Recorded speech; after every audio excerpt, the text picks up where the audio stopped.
Hi.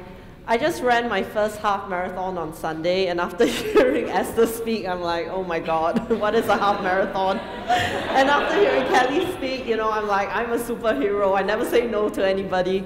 Okay, so what is it that I do? I'm a doula. When people hear the word doula, the first thing they go, do what? And in Singaporean terms, I'd say, just doula, okay? So what is a doula would be the next question that people always ask. A doula is actually derived from a Greek word, the highest woman slave to serve her mistress in childbearing. Okay, sounds exotic, right? So what we actually do as doulas is actually, you're like a birth coach. You actually help women during pregnancy to help them plan for the kind of birth that you want. And then during labor, you actually accompany them from the start of labor until they actually give birth. That's right. And then right after they give birth, we help them with breastfeeding and early postpartum to ensure that irregardless of the outcome, whether if they have a natural birth, they have a birth with an epidural, or they end up in a cesarean, they can walk away from the experience feeling that this is the best birth possible for them.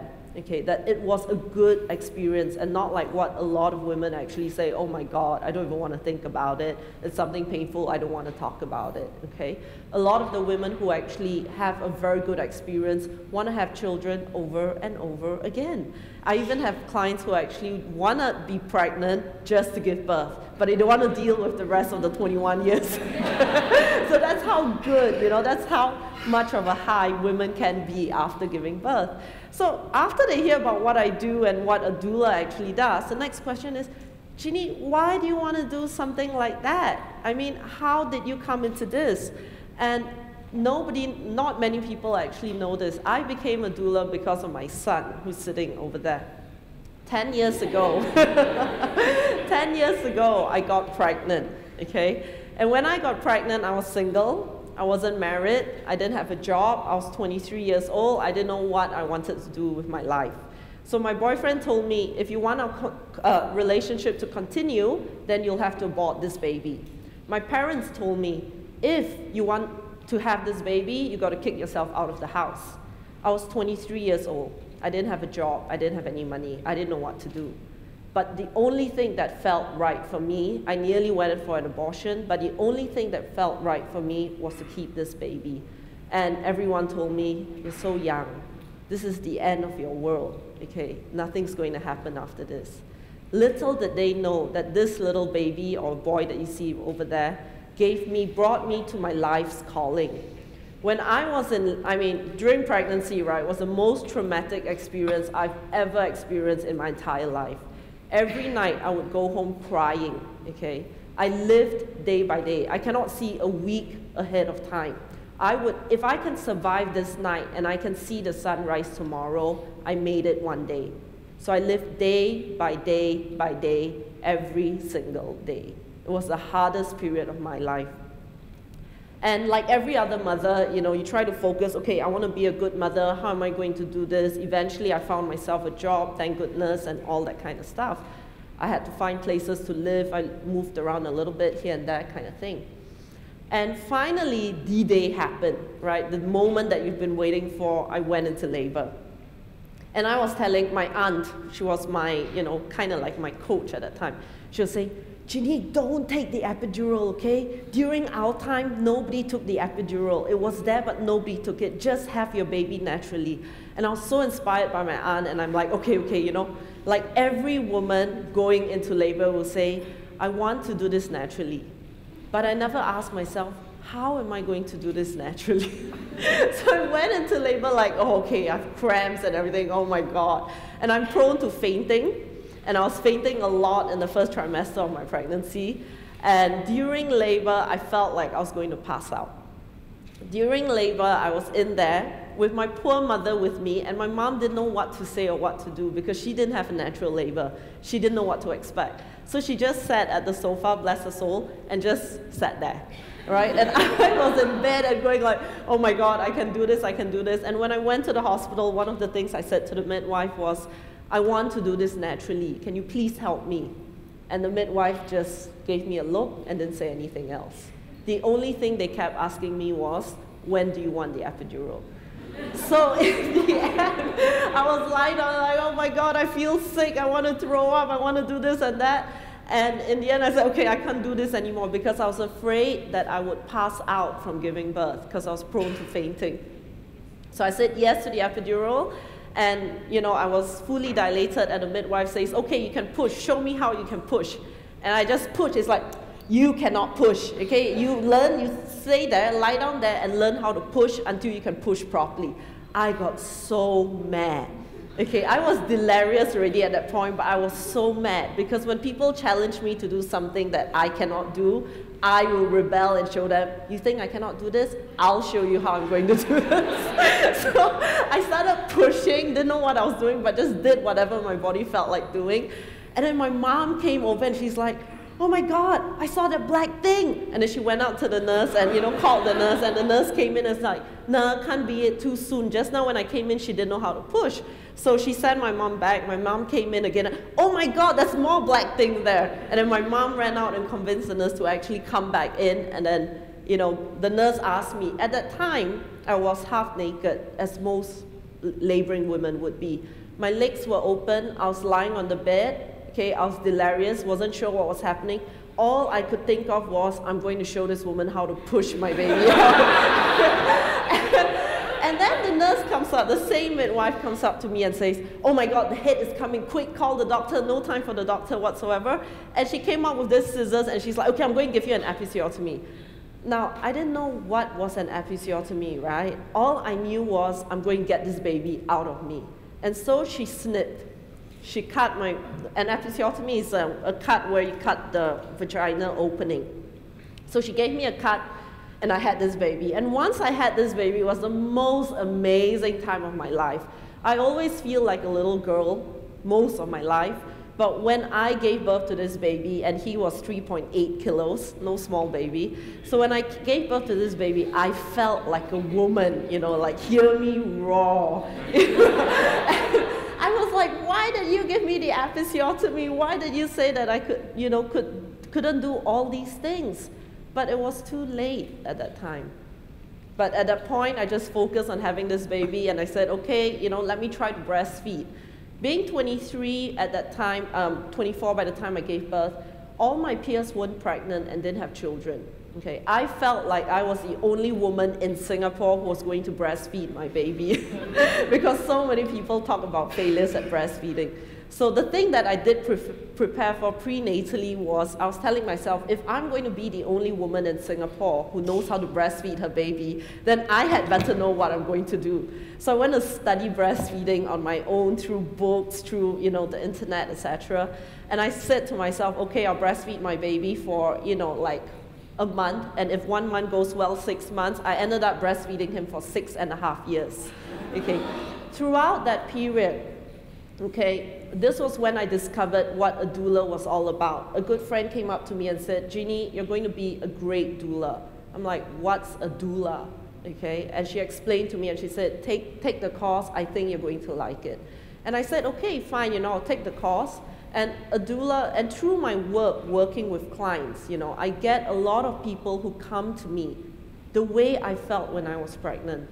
Oh my God, I'm so scared of the pain, give me the happy epidural, okay? Once I'm happy, we can have this baby and talk business. Before that, don't talk to me, kind of thing. And here I am feeling so disempowered when I was giving birth myself. And I wanted people not to have the same experience that I did as a new mother, as a young mother. I wanted someone to believe in me, to tell me, Ginny, you can do this. And I didn't have a doula at my birth, otherwise I don't think all those things would have happened to me. But what I did have was the experience of what I did not want, which I thought this would be what women don't want either, because I live with that experience and I carry that experience with me. So through my work as a doula, supporting mothers, empowering mothers, not telling them what to do, but believing in them and showing them the way that if you want to have this good birth experience, it is possible. And people look at me and go, how can this be a good birth experience? I mean, childbirth is painful, right? If I walk down the street and I meet a stranger and I go to her, just walk up to this complete stranger and say, hey, you are going to have an easy, short, relaxed, and comfortable birth. What would be the immediate response? you're crazy. Okay? Why? Because in the belief system somewhere, we believe that childbirth is painful. But from my experiences as a doula, I see women giving birth in such a pleasurable way. One of the best birth experience I ever attended, like for me when I have and if I have my next baby, I've got my top 10 playlists, okay? Playlists of the kind of births, like how I want to give birth. I want to emulate these women when they're giving birth. And the top contender who has held, this top #1 space for the past 2 years was a woman who actually kissed her husband through every contraction, okay? She was laboring in the water, and when the contraction came, she would pull him over and kiss him passionately, I'm like, I want to do that. I want to have that birth experience, okay? And so when I tell people, like, these are the things that you can do during labor, you can kiss someone passionately, they go, you're crazy. You're absolutely crazy. Why? Because somewhere deeply embedded in their mind is the fact that childbirth is painful, okay? Now, what happens when we actually experience pain, okay? Oops, sorry. Okay, so when we are scared of labor for whatever reasons, consciously or unconsciously, when we are scared, our body releases adrenaline. When our body releases adrenaline, we tense up. So from fear, we release adrenaline, we actually tense up. Now imagine a woman in labor, her uterus, which is the largest muscle working at that time, and she's tensing up. She's tensing all the muscles against the largest muscle. Does it make labor more painful or less painful? More painful, definitely. When labor gets more painful, what does the woman say to herself? How long more is this going to take? I don't think I can do this anymore. I need help. So the more pain she experiences, the more fear she gets. The more fear she gets, she actually releases more adrenaline. And the more adrenaline, the more tension, the more pain, and it becomes a vicious cycle. So if a woman wants to kiss her husband during labor, or rather if a woman wants to have a better birth experience, a birth experience that can be easy, short, relaxed, and comfortable, what she then needs to do is to replace that fear with calm and confidence. Okay? When we are calm and confident about what we're going to do we release adrenaline or do we release endorphins? We release endorphins, our body's natural opiates to help us cope with labor. When we release endorphins, we feel more relaxed. When we are more relaxed, labor actually becomes very manageable. Okay? So a lot of people go, this is just a chart. Too good to be true, okay? What actually does happen on a hormonal level? When all the hormones that we use for making love are the exact same hormones we use for giving birth. That's right, you heard me correctly. All the hormones we use for making love are the exact same hormones we use for giving birth. Why is that so? When we are making love, we release this hormone called oxytocin. Oxytocin is our love hormone. Okay? Oxytocin makes you feel bonded, in love, ready to give love. When you are going through labor, you also need oxytocin. Without oxytocin, labor will not start. So what happens is when your body is ready to go into labor, your body will release oxytocin. When oxytocin increases in the body also releases your body's natural opiates, which is endorphins, to take away the intensity of the oxytocin. Okay? But what happens is that oxytocin and endorphins have a direct relationship. They work together. However, oxytocin and adrenaline have an indirect relationship, which means that when a woman is feeling scared during labor, what happens? Adrenaline is high. When adrenaline is high, oxytocin is suppressed. When oxytocin is suppressed, is labor longer or shorter? Bearing in mind that we need oxytocin for labor. So oxytocin is suppressed, labor becomes longer. So in order for women to have an easy, short, relaxed, and comfortable birth, they need to remove the fear. They need to remove adrenaline. When adrenaline is removed or eliminated, what happens then is that oxytocin and endorphins will go on happy hour, free flow. So when oxytocin goes on happy hour, labor then becomes a lot faster and shorter. Okay? Sounds too good to be true, right? After my half marathon on Sunday, I had 2 women go into labor on Monday night. I didn't, no rest for the wicked, right, they say. So what happened was the first-time mother, okay, her first contraction started at 11 o'clock. She gave birth by 2:30 in the water. Second mother went into labor. I was like, this is serious, man. She started labor at 2 o'clock. We didn't even make it to the hospital. I was waiting for her at the hospital, and the husband called. She can't move. I'm like, okay, fine, I'll go over. From the time I went over, within 10 minutes, she gave birth at home. 2 first-time mothers giving birth so quickly in less than 3 to 4 hours each. Is that a coincidence? No. Unlike me, when I had my first or only baby, when I had my baby, I said I wanted a natural birth, but I did not teach myself how I was going to get this natural birth. These women were different. Now they come to me to learn how to have an easy, short, relaxed, and comfortable birth. So this was no coincidence that 2 women, first-time labors, which people usually say, oh my God, first-time mother, 24-hour labor kind of thing, or more kind of thing. And they all had 3 to 4 hour labors. How did that happen? They worked for it.